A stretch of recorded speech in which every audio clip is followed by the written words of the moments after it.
Well, there was this example where I was sending out music to promoters or just people who putting on shows or booking agents or whatever. And I had Broken Baby and I might have had like Amber Bollinger as the name on the Broken Baby thing. And then someone was like, maybe if you change it to a guy's name, you would get more of a response. So I changed it to Amber Mombod instead. Mombod? Yeah, I was like, fuck you. I'm changing it to Amber Mombod. Welcome to Persister with Candace Lowry. I am Candace Lowry. What is a persister? A persister is a little play on words of nevertheless she persisted, but also a woman who has truly broken through that glass ceiling and has really forged a path and a name for herself in whatever business she's in. Persister with Candace Lowry is a CastBox original produced alongside Studio 71. CastBox is the fastest growing, highest rated podcast app on both iOS and Android, where you can find all of your favorite podcasts. You can listen to Persister with Candace Lowry wherever you get your podcasts, but I hope you'll give CastBox a shot because I think it's the best.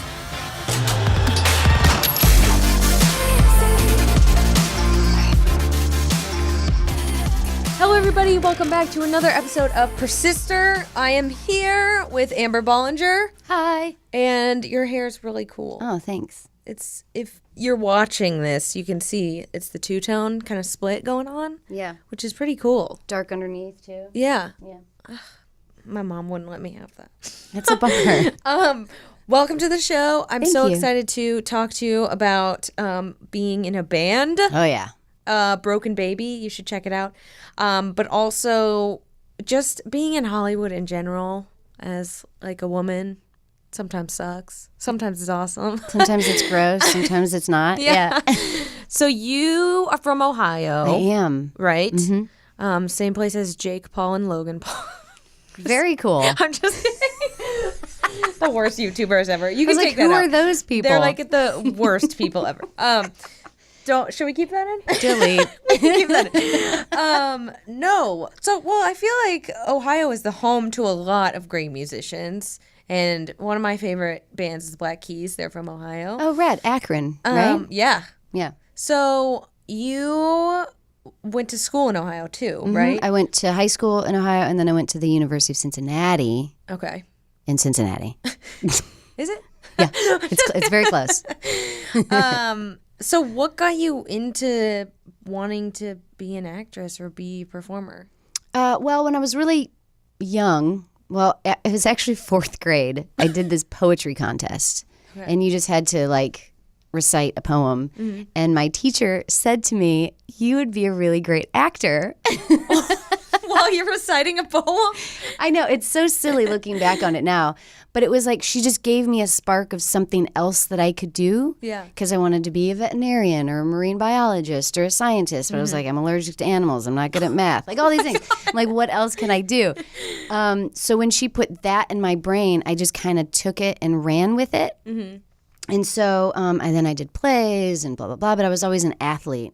So I was a better athlete, I think, than an actor or something. So in order to go to school for free, I, made sure to be the best that I could in athletics. So then I went to University of Cincinnati on a scholarship. So I kind of put all the acting and the performing stuff like on the side, even though that's kind of what I really wanted to do. Yeah. And then when I got to college, I also didn't know what to do in like as a major, besides majoring in like track and field or something. So I decided to do this electronic media degree where you could write and direct and produce and do all these things and make your own videos. So that's kind of how I got into the acting. But I kind of always wanted to do that. Because I feel like there's like one of two ways that parents usually go when you want to be in entertainment. And it's like, you're an idiot or, yay, we're so excited for you. I think they were so excited. Oh, good. Yeah. Okay. Yeah, I think my dad was the one that was like, what are you doing in Cincinnati? You're done with school. Do something with your life, because I was trying all these other things. Yeah. And he's like, you always wanted to be an actor. Why don't you go back to being an actor if you're not going to be in athletics anymore? And I was like, oh, I guess I could do that. So then I moved to California, like maybe 3 months after, he said, why don't you move somewhere and do this? Cincinnati's going to eat up your soul. Yeah. So how was that move going from a place like Cincinnati, just picking up everything and going to a completely new city? Well, I moved to Huntington Beach first, where my aunt and uncle lived. Oh, okay. So you had people you knew. I had like a family there. Okay. And then I was like, I'm just going to go up to LA and audition and stuff, but that's like impossible to do. You just have to move to LA if you're going to do it. And then I just kind of saved up my money and then moved to LA. And by the time I moved to LA, I had like enough commercials under my belt, and then I got an agent and all this stuff. So I was just kind of constantly just doing as much as I could to build a reel or whatever. Yeah. So when you were auditioning for everything, did you have a job on the side, or were you like full? I had so many jobs. I worked for my uncle. I was also a server. I might have donated my eggs. Oh my God, you did? Wait. I did. If you did, can I ask you about that? Sure. This is derailing the whole situation, but I'm fascinated. You got to do what you got to do. Don't you get like $30,000 for that? Well, I think that's if you're going to actually carry the baby. Oh. But to donate your eggs, you get much less. But you still get enough, I guess. When I did it, which was 8 to 10 years ago maybe now, I got like $6,000. And that was like the starting point. So did they tell you, like, so my brother tried to do this. I'm putting my brother on blast right now. Yeah. He is. What's his name? Travis. He is a 5'8" ginger. And he was like denied by the sperm bank because he was a redhead, and that a lot of families did not want redheads. But so he had to take this quiz of like where he went to school, what his job is, what he looks like, if he's lost his hair, like X, Y, and Z. And then they were determining if he was a fit. Yeah, you have to go through that whole audition process and then so you put up everything, like even like what are your favorite colors? What are your favorite activities? Are you an athlete? What kind? Everything. And so when the family reads through it, they're like, I like her. Whoa! Not only is her family history great, and she's like, disease free, or she doesn't have like, I don't want to say cancer in the family, but like she doesn't have like heart disease in the family or something. Yeah. And she looks like me or something. Yeah. Then that's how they choose you. That's crazy. Which was a great segue into acting. Yeah. I'm just auditioning for everything. Really? Do they meet you? No, they don't. Okay. They don't. They only know what I look like. They don't know my name. They're like looking at your headshot. It's a true audition. Yeah, it really is. They're looking at your headshot. Yeah. And then I do have a child out there somewhere. Wow. Yeah. So are you allowed to know anything? You Nothing. Just give it? It's totally secret. That's crazy. Yeah, there's a secret baby out there. So if she does like a 23andMe, the secret baby could find you? I don't think so. That'd be awesome, though. I know there was a movie about it, right? With, I don't know. I'm sure there's a movie about it.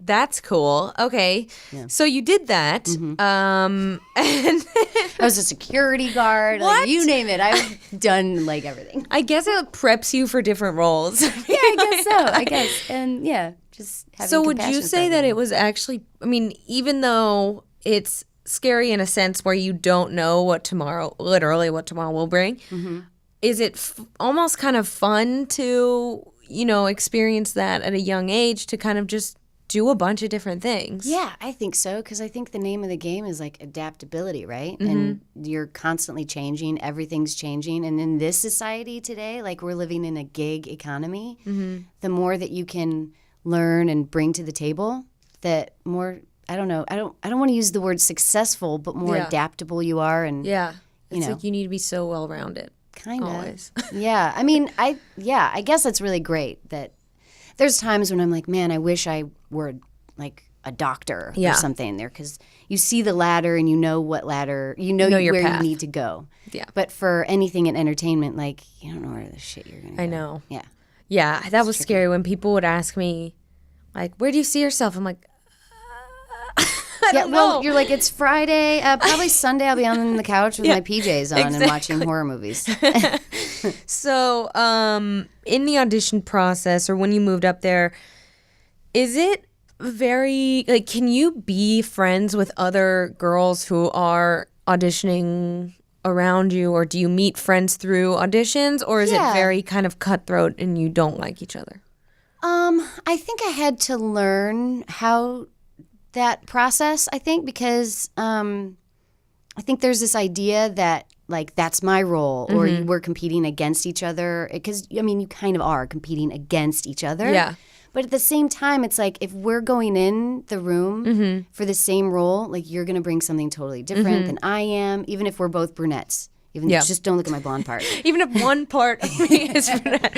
You know what I mean? And then I think that's what you learn, that you're not actually fighting for it or competing with somebody else, but these people are actually your friends. And then you actually end up seeing these people in the room every time you have an audition, because the world is kind of small. Yeah, I was wondering if you see the same people. Well, even in the TV and film world, it's a small community. Yeah. But I kept seeing the same girls in the same audition room, and it's like, what, am I going to hate this girl? Like, she's going to book one, I'm going to book one, another girl.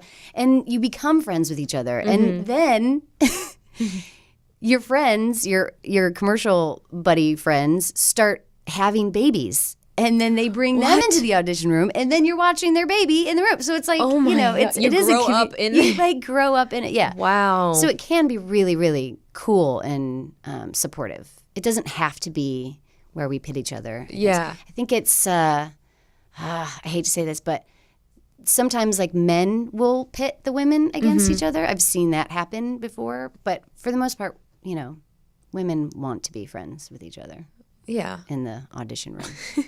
I mean, going off of everything that's surfaced in the Me Too era and everything, I mean, a big part of it, it's hard to say, like, I'm not surprised, you know? Totally. Because you don't want to sound, like, apathetic towards it, but it's, amazing how many people truly are coming out. And I'm wondering if you have seen firsthand the experience of just these really even if they're not necessarily assault situations, but just like gross, awkward. Yeah. All the time. I mean, especially when I moved out here, moving from Ohio, I was a little naive and trusted people, which is such a horrible thing to get rid of. I know. Being naive is beautiful, and I think that trusting people is a really positive, supportive thing, I guess, for humans. But, like the first manager I had, in air quotes, asked me to take my top off. What? When he was taking pictures of me. He's like, well, if you want, you're going to be put in these situations, so you're going to have to be comfortable with it. And then I wrote him a letter, and I asked him if we could, get rid of our contract, because I didn't want him to. Yeah, let's part ways, because I don't want you to be my manager anymore. And then I had another agent years later that said he would help me in any way possible, because I've always had a crush on you. So if you ever need anything, you let me know. You give me something, I give you. And I'm like, cool, got rid of that agent. God, that's so frustrating. It is frustrating, because and then, there were producers that I met that would say weird sexual things to me, and then I had to laugh it off, because if you say anything, then you're being like a poor sport. Not even just that, like, it's just such a weird game. Yeah. And dudes I was just at a party the other night, literally last weekend, and there was a bunch of, like, older guys and hitting on one of these servers and saying, like, so I know you have your eyes peeled. Just look around. Which guy would you take home? And she's like, what? No one. I don't. What? And because we kind of feel like maybe this is over. Maybe guys can, like, stop saying that stuff. Oh no, they grew up that way. Like, they're still saying that shit. God, I was at a meeting the other day too, where we were waiting for an event. And this guy was working the event, a little bit older than me. And we were all having a drink at the table. And I had to, like, go to the bathroom. And he's like, well, let's hope you don't get roofied. And I'm like, this isn't funny. Not cool, dude. This isn't, what is why? Yeah. You know? Yeah, I don't know if it's just like intimidation, if it's just Is it awkwardness? Yeah. Socially awkward. Yeah, exactly. That's a really great joke. Yeah. It's really going to get my number. But it just sucks that, I mean, like, I was like, like, you know, laughing it off. Oh, yeah. But it's just disappointing that stuff is still happening. And I'm not sure if it will go away anytime soon. Yeah. But I think if we just respond differently, you know, because I've stopped laughing at them, I'd say that's incredibly inappropriate. And I usually tell somebody about it now because it's ridiculous. Yeah, and I like that when you were talking about the managers, that you kind of just shut them down as soon as that happened. And I think it can be scary to do that, especially when you want to be an actor or want to be successful, and it's like, do I sit through this or do I stand up for myself? And yeah, because I think if I had to do that to be successful, then I don't want to be successful. Then I'll just be fine because I just don't have that in me to kind of play the game. Yeah, and then it gives them more power too. And if that's the game that we're playing, which I don't, you know, there's a lot of people that don't have to go through that, right? Yeah, I think so. Yeah, but we do. I mean, I think any woman that I talk to that's in the industry has had a horror story in some way.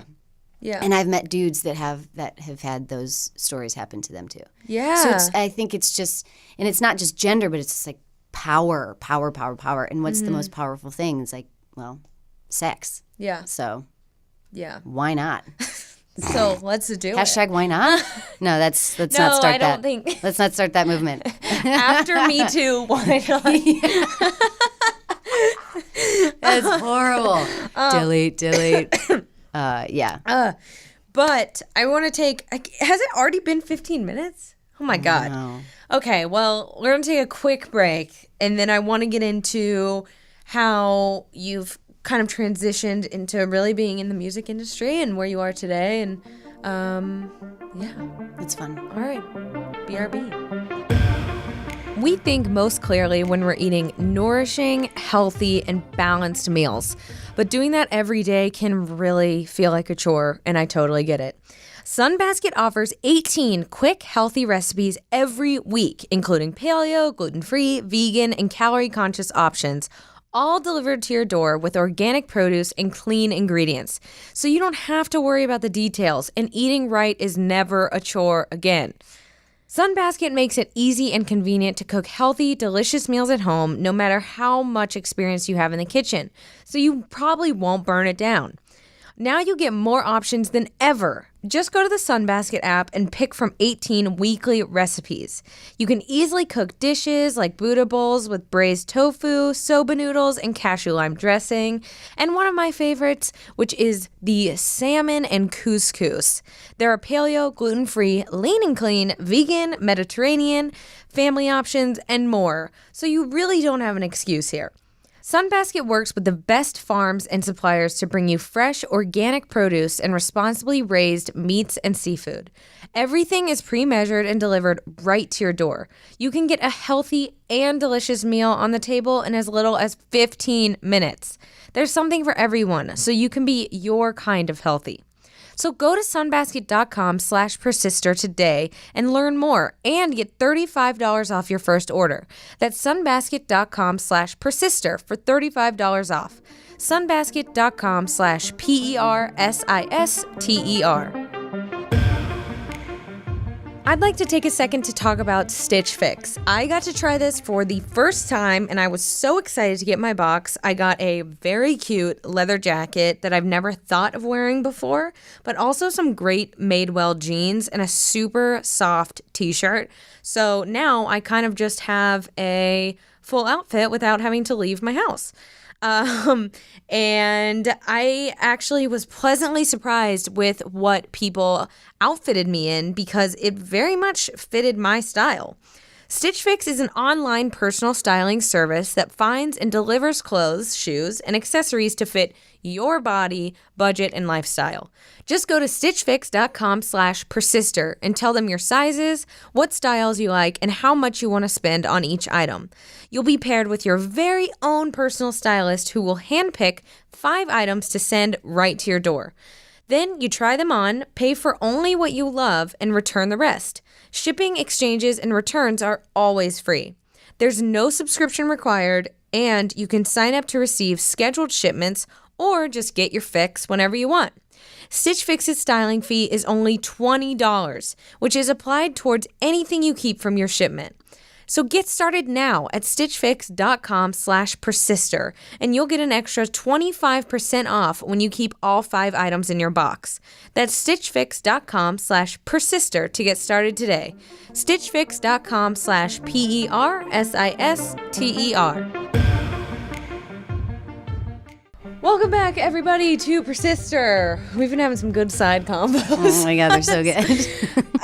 Okay, so you're an actress, you're booking all these commercial gigs, and then did you kind of just transition over to wanting to be in a band and music, or was it a decision like, I don't want to act anymore, I don't want to do this? Well, I didn't want to act for quite some time.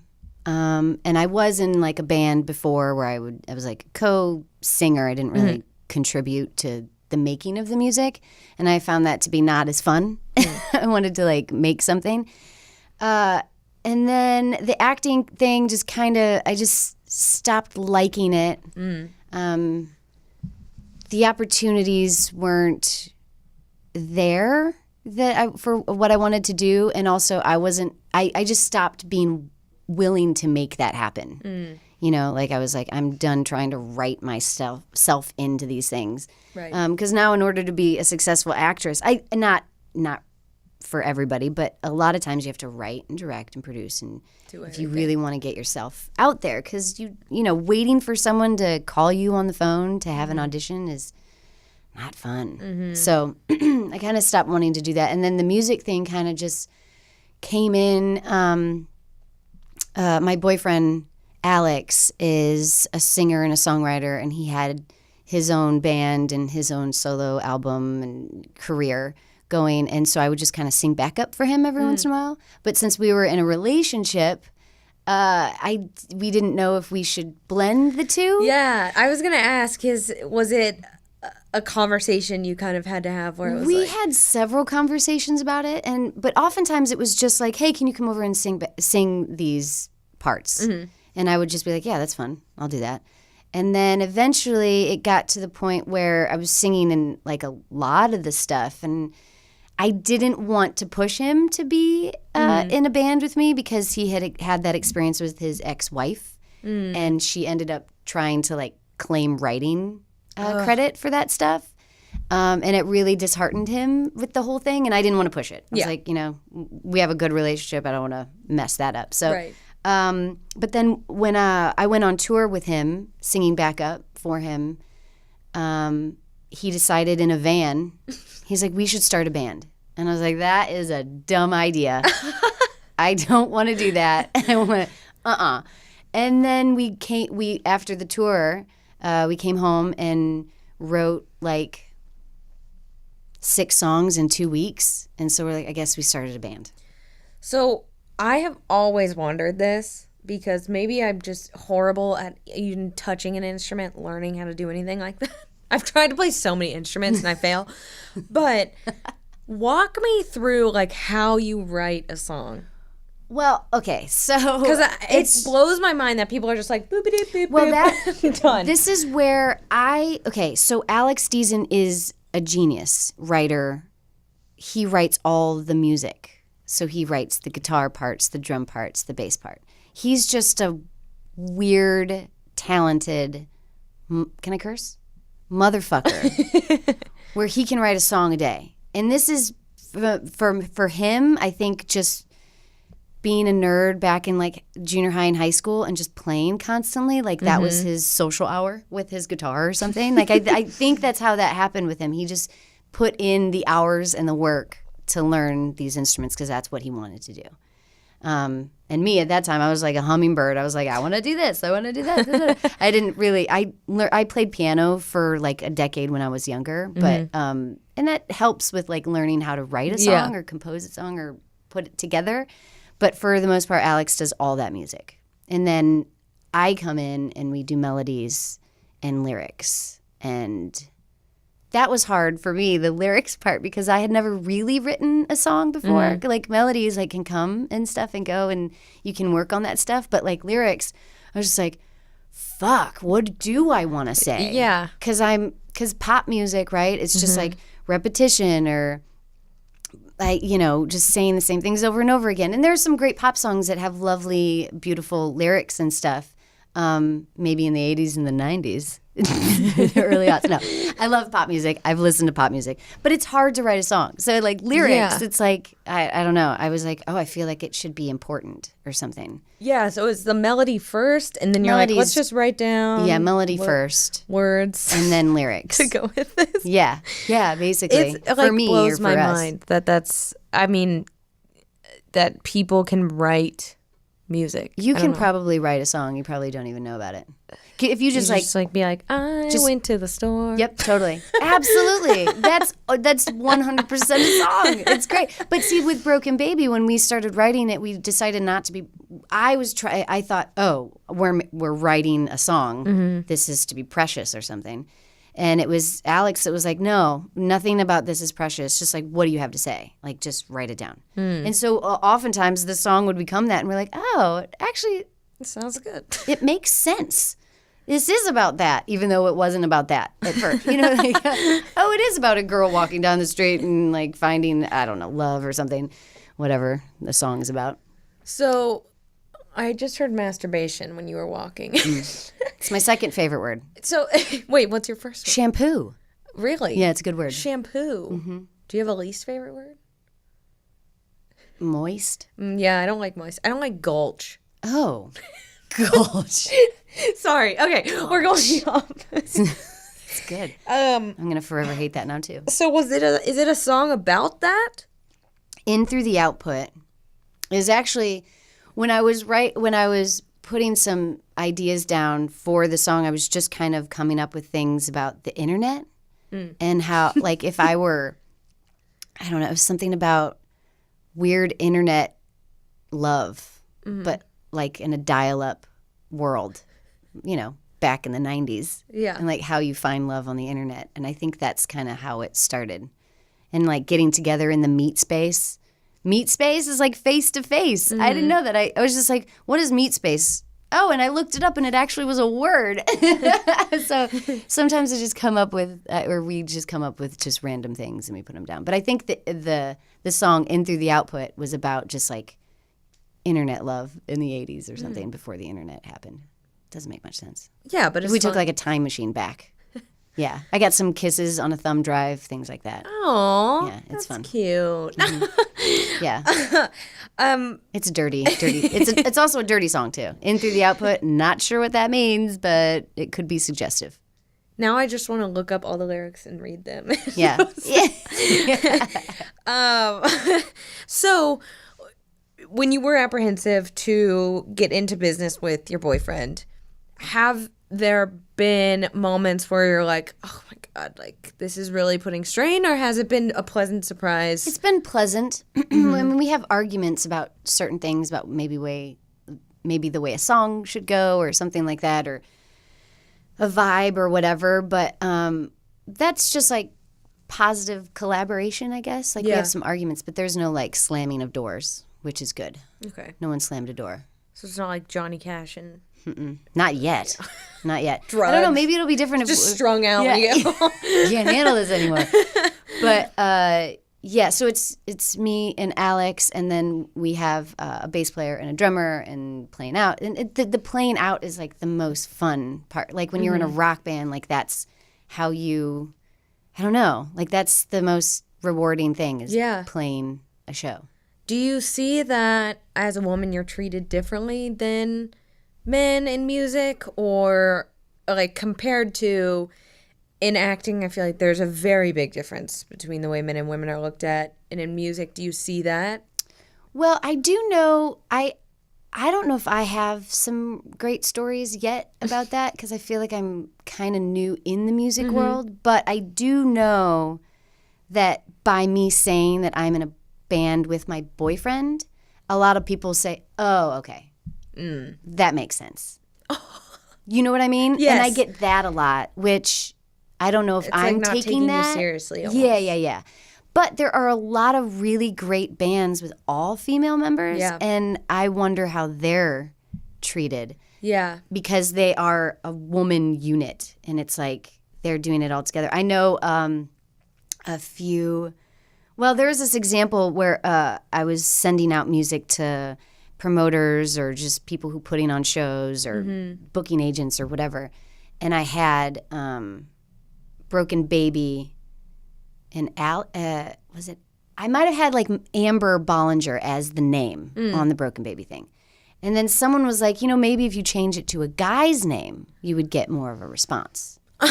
So I changed it to Amber Mombod instead. Mombod? Yeah. I was like, fuck you. I'm changing it to Amber Mombod. But that actually did get a response more than Alex I'm Deason. sure it would. Like yeah. Amber Mombod. What? Who is this woman? So, yeah, I don't know, because, I don't know. I was just playing with words. Just playing with stuff. But, yeah, I think that's the response I'll get. Oh, okay. That makes sense. Yeah. I know exactly. Yeah. That's like when sometimes I'm like, oh, I work for XY company, and I'm like, but I'm in social, and they're like, oh, okay. Oh, yeah. And also, I don't play an instrument on stage or anything. I'm not great at piano, I can play it and will contribute a little to the songs, but I don't play guitar, I don't play drums, I sing. And to just be a singer is not enough sometimes. But with Annie Lennox, I think I think at one point she might have gotten shit for not playing something, and she's like, what are you talking about? This is my instrument. It is an instrument. This is what I do. It's the main Yeah, I don't need to play guitar. Yeah. So and I feel that pressure that I should play something else. But I can't play anything. I'm too busy running around and flipping my hair and climbing on shit. Maybe the triangle. Yeah. Yeah. I'll just play the tambourine. Even the tambourine, there's too much. I'm just doing too much. I can't play the tambourine. Let everybody else play the instruments. So with your experience in entertainment, music, I always ask people this based off of what industry they're in. If you were to talk to a younger girl or woman right now who really wants to get into the music industry or acting and they want to make that move, what are the biggest pieces of advice you would tell them? I think a lot of people are afraid to just do it because they're afraid they're going to be good. But it doesn't matter if you're good or not. You just have, because eventually you will be good at it. But you just have to do it. Lowry, I think I said this, I think I told you this once before, but Mark, the guy with the headphones. The guy creepily in this room. In the corner.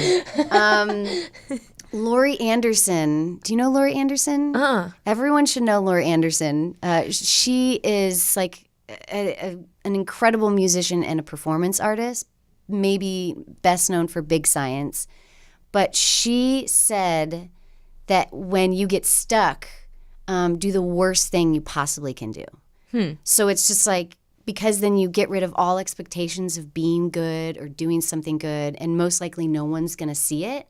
So because the main goal is to just put something out. Because I think we're so stuck on like being perfect at like right now, but it takes years to be good at stuff. And even still, who gives a shit? Because it's fun. Yeah. Yeah. Yeah, I think some of the like dumbest things I've written that I'm just like, I'll just do this. Like, this is fun. Have performed so much better than sitting there and thinking like, this isn't right. I don't know if this will work. I don't know if that'll work. Totally. It doesn't matter. Yeah. We just that's where we get stuck, and people don't go forward with it because they get stuck with this like, well, it's just not good. But like that actually is probably better than anything you're thinking about. So tell me a little bit about how you like book gigs and stuff. For the band. Yes. We do it ourselves. We just reach out to people. We go to shows. We network with people. We support bands. We support, other musicians in the local LA community, and we reach out to them. Instagram has been instrumental in doing that because that's how I found like some of my favorite bands, and then we go see them live, and then you converse. So you actually create friendships with these people, and that's how we book gigs. Yeah. So like, where should I be going for music? For music? That isn't like the forum and $700 billion. I know, right? It's hard because Spotify has it on lock, right? All those playlists and stuff.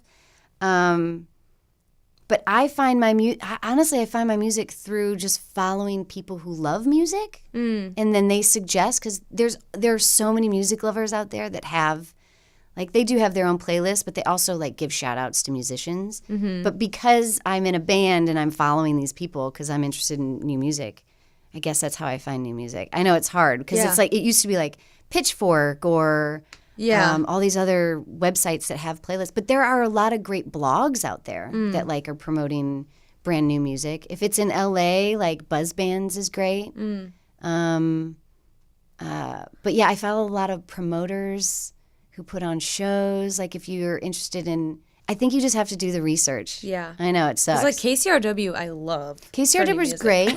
Yeah. But there are those like local college stations. The KXLU, there's this show called She Rocks, and it's all female artists, musicians. Either like, there's a girl in the band, and she plays rad music, and it's rock.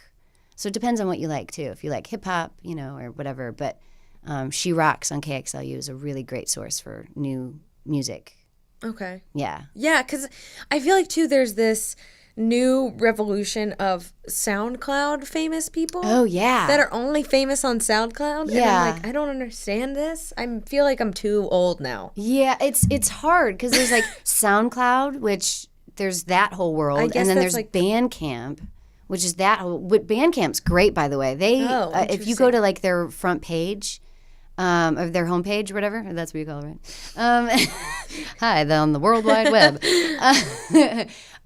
They showcase like really weird and interesting music, and you can get stuck in a hole for days, which is great because I want to get stuck in a music hole that's not on Spotify. Right. Not that Spotify's bad, but like Bandcamp has like really interesting stuff going on there. I guess it's like the way MySpace used to be, because there were like MySpace famous bands. Oh yeah. That like never made it to mainstream, but they were like huge on MySpace. On MySpace, it's kind of like a Bandcamp or a SoundCloud thing. Yeah, I guess you're right. Yeah. Well, I feel like I've learned a lot about just music in general because it's always been a fascinating subject for me, and it's fun. Very glad that you were able to come out here. Thanks I'm for glad Mark me. Hooked us up. The creepy guy. You gave me a LaCroix. Where can people find you and all your work you're doing? You can find me on Instagram because I have kicked myself off of Facebook. Okay. Yeah. But the band is Broken Baby Baby on Instagram. The band is also on Facebook and Twitter and SoundCloud and Bandcamp, and it's just Broken Baby. If you look us up, Broken Baby, we're everywhere. Perfect. Because you have to be. Look her up now. Yeah, do it. Thank you again for coming on, and yeah. Thank you. Yeah. Oh, so lovely meeting you. Oh my God. So I guess that we'll talk to you guys next time. All right. Bye. I always just wave at the camera. Just wave at the camera.